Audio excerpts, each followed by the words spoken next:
রাজশাহী বিশ্ববিদ্যালয় হিজাব নিয়ে মন্তব্যের জেরে উত্তাল ক্যাম্পাস। গণসংযোগ ও সাংবাদিকতা বিভাগের অধ্যাপক ডাক্তার আব্দুল্লাহ আল মামুনের একটি ফেসবুক পোস্ট ঘিরে শিক্ষার্থীরা রাতেই বিক্ষোভে নামে। সোমবার রাত 11টার দিকে বিশ্ববিদ্যালয়ের জোহা চত্বরে থেকে বিক্ষোভ শুরু হয়। ওই পোস্টে সংসদের নারী সংসদ সদস্যদের ছবি দেখিয়ে লেখা হয়, এই ব্যক্তিগত স্বাধীনতা আমি এন্ডোর্স করছি। কাল আমি এরকম ব্যক্তিগত স্বাধীনতা পরে হাতে মদের বোতল নিয়ে ক্লাসে যাব। মদ তো আর ড্রাগ না। এই মন্তব্য ভাইরাল হওয়ার পর শিক্ষার্থীরা ক্ষুব্ধ প্রতিক্রিয়া জানান। রাকসুর মহিলা সম্পাদক সৈয়দা হাফসা বলেন, তাকে প্রকাশ্যে ক্ষমা চাইতে হবে, বিশ্ববিদ্যালয় থেকে তাকে বহিষ্কার করতে হবে। সাধারণ সম্পাদক সালাউদ্দিন আম্মার বলেন, হিজাব ও মুসলমানদের অস্তিত্বে আঘাত এসেছে।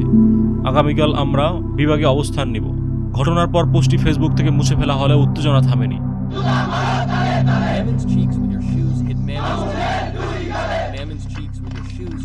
বিশ্ববিদ্যালয়ের প্রশাসনের পক্ষ থেকে এখনো কোনো আনুষ্ঠানিক মন্তব্য পাওয়া যায়নি।